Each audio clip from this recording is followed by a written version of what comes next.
In this video, we're going to talk about the absolute best settings that you need to change on your brand new iPhone 16 Pro or 16 Pro Max to get the absolute best photo and video quality out of this phone. So if you just bought a brand new iPhone, then you've definitely come to the right place. And just like all of my other settings videos, we're not going to waste any kind of time with sponsors or chit chat. However, there is a bit of a disclaimer I want to give at the beginning of this video. Some of these settings will be specific to the brand new iPhone 16 Pros. Some will apply to both the 15 and 16 Pros, but the majority will apply to almost every single iPhone. So I'll do my best to make that distinction wherever those settings come up, but it's just something for you to keep in mind if you don't have the brand new 16 Pro or 16 Pro Max. Not all these settings will apply to you. Okay, cool. So with all of that out of the way, we can finally jump into the settings. Now, as you can tell, I have the brand new 16 Pro Max in Desert Titanium, and the first thing I'm going to do is I'm going to open up the settings app, and I'm going to scroll down to camera, and I'm going to click on camera. Now, you should see camera control if you have any of the new iPhone 16, so not just the Pros,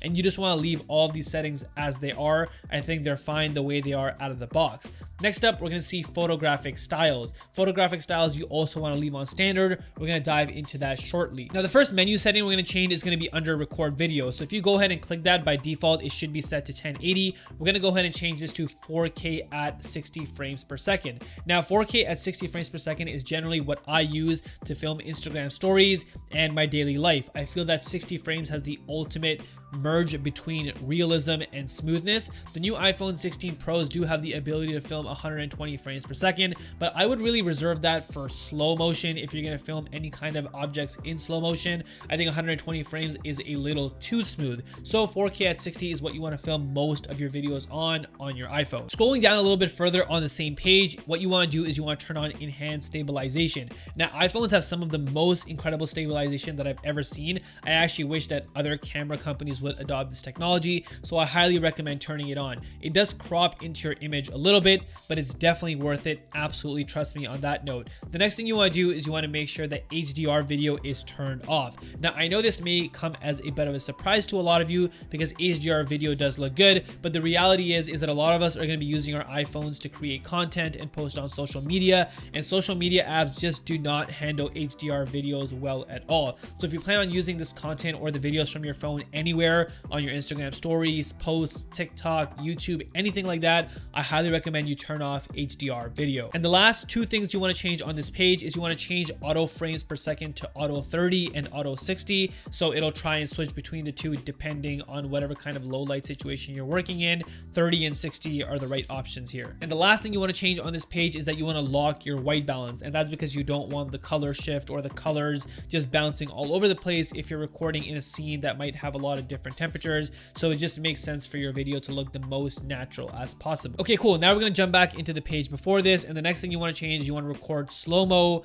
at 4K at 120 frames per second. Like I mentioned before, the iPhone 16 Pros have that capability. If you're working on an older phone, just pick the highest frames per second that you can get on a 4K resolution. Next up, we have recording cinematic. So if you're someone that uses cinematic mode a lot, I recommend filming at 4K at 20 frames per second. There's no point in using cinematic mode if you're not going to use 24 frames per second, because that's the correct FPS for any kind of cinematic work. Personally, I don't like to use cinematic mode at all. I feel like the look is very fake, so I personally don't use it, and I just film any kind of video that I'm doing on my iPhone in the regular video mode. I feel like if you're filming videos on your iPhone, it's fine that they look that they were filmed on an iPhone, but if you're somebody that likes the look of cinematic mode, go ahead and choose 4K at 24 frames per second. Next up, we have record sound. Now, this is unique to the iPhone 16 Pros, but you want to go ahead and you want to pick spatial audio, and we're going to talk about this in a bit. But essentially, if you have this option selected, then you'll be able to make a ton of tweaks to your audio later on whenever you're editing in post on your iPhone. Okay, cool. Next up, we have the most important section of this entire video. So if you don't change anything else, make sure that you at least change whatever you see on this page, and that page is the formats page. And this is going to be a little bit different if you have the iPhone 16 Pros versus every single other Pro model ever. So if you have the iPhone 16 Pro, you want to change your camera capture format to high efficiency, and that's because of the new photographic styles, which I will explain in a second. But if you don't have the iPhone 16 Pros, go ahead and choose most efficient. But again, if you have either the iPhone 16 Pro or the iPhone 16 Pro Max, you want to be using high efficiency. Next up on this page, you want to go ahead and you want to change photo mode from 12 megapixels to 24 megapixels.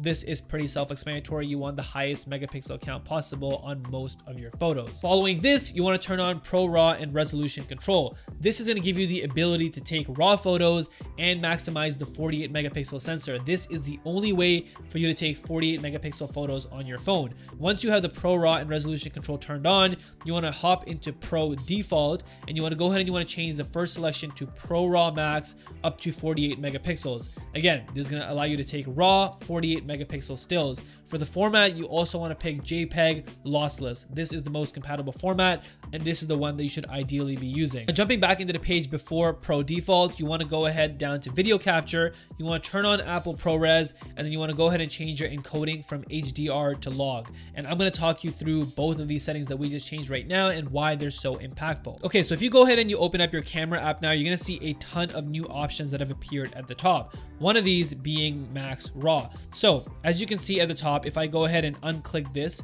and the RAW Max becomes available, any photo that I now take is going to be taken in 48 megapixels. So if I go ahead and open this and I check out the info information, you're going to see that this image was taken in 48 megapixels, and this is a DNG full RAW image. Now coming back into the camera app, if I go ahead and I disable RAW Max once again, now the camera is going to be taking 24 megapixel photos, but you're also going to notice a new icon that has appeared at the top right, and this icon is for photographic styles. Now the way that photographic styles works is that you can essentially change both the saturation and the contrast of your image on the fly. Now you can do this before taking your photo, but the whole reason that we go ahead and we change our format to most efficient is that if you set this up, it actually allows you to go into an image later on that you've already captured with or without photographic styles, and you can add a photographic style to it, adjusting your contrast or your saturation if you weren't happy with the initial results. Now also at any point you can go ahead and reset this profile to the original,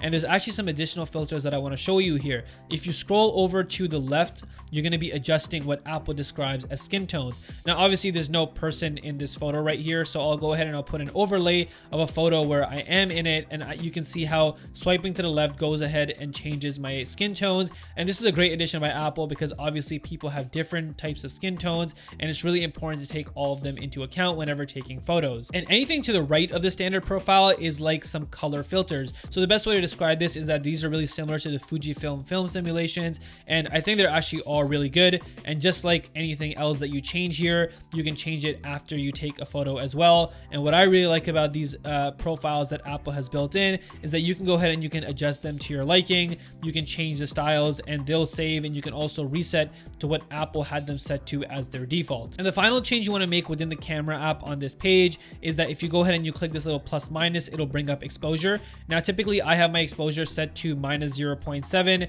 and the reason for that is that I find that iPhone photos are a little bit too bright, so it's helpful to kind of bring down the exposure. And now with the help of photographic styles, we can always adjust this later on anyways. Now the final thing I want to show you before we head back into the camera settings is actually going to be under the video page. So if you scroll over to the video page, and if you've turned on ProRes log like we showed you in the settings, you're going to notice a new option in the top left of your page, which is ProRes log. Now if I go ahead and try and turn on ProRes log, it's going to turn on at HD at 60 frames per second. Now if I go ahead and change this to 4K at 60, I'm going to get an error message saying that this is not supported. So if you're trying to film log in either 4K 60 or 4K 120, you're going to need to attach an external hard drive because there's just simply not enough storage on your phone to handle this. Now, if you go ahead and change this to either 24 frames per second or 30 frames per second, you'll then be able to turn on Apple ProRes log. And because I have the 1 terabyte version of the phone, you're going to see that I have a lot of max recording time. But essentially, this is how you activate log, and you can film videos in log to get the maximum dynamic range out of your iPhone. And I highly recommend this if you're a professional trying to use this phone to try and film professional quality video. Okay, cool. Now with that little demo out of the way, let's hop back into our settings app, and under camera once again, the next thing you want to open up is preserve settings. Now you actually want to turn on everything here except for photographic styles. You just want the option to be able to reset to Apple's defaults just in case you like those. If you've made your own and you don't plan on going back to Apple's, no worries, you can also turn this one on. But essentially turning all these items on basically makes it so that whenever you open your camera page, all of your settings and your modes are the way they were previously, and nothing is reset to default, which is really convenient if you're trying to shoot the same thing in the same way over and over again. Now coming down to composition, I usually turn on everything here. The grid is great for framing up your shots. The level lets you know when your shots are straight. Mirroring the front camera makes sure that whenever you take a selfie, the photo doesn't flip afterwards, so the photo looks like what you see in your preview. And viewing outside of the frame just kind of shows you what you're missing if you want to move up and down, which I think is also really helpful. Moving on to the Fusion camera settings, you're going to have by default 28 and 35 millimeter turned on, and your main 1x lens set to 24 millimeters. I recommend you leave it this way. This is what I prefer. If you like 35 millimeters better, you can go ahead and change that if you want. Okay, so the next setting we have is portraits in photo mode. I also recommend you turn this on. Basically what this does is that if you're taking a photo of a person or an animal, I know this just says dogs and cats, but I believe it works on most animals, it'll create an artificial depth of field look or sort of blur that you would get in portrait mode, and I think it looks nice whenever you're taking photos of people. You also want to go ahead and you want to turn on lens correction. This is going to fix any kind of warping you get in your ultra wide or in your wide lens whenever you're taking photos or videos. And the last thing you want to turn on is macro control, and macro control is going to allow you to have that macro setting turn on or off manually whenever you get too close to some kind of subject, and maybe you don't want macro mode to activate, or maybe you do. You can do this manually, and it's just nice to have the control over that instead of letting the iPhone do all of the work for you. And that's it. Those are all the settings that you need to change on your brand new iPhone 16 Pro or 16 Pro Max in order to get the absolute best image quality out of your brand new iPhone. Now, hopefully you got what you were looking for from this video. If you have any additional questions, definitely leave them down below in the comments. I'll do my best to get to them. But that's it for this video. I'll see you guys in the next one. And until then, keep creating.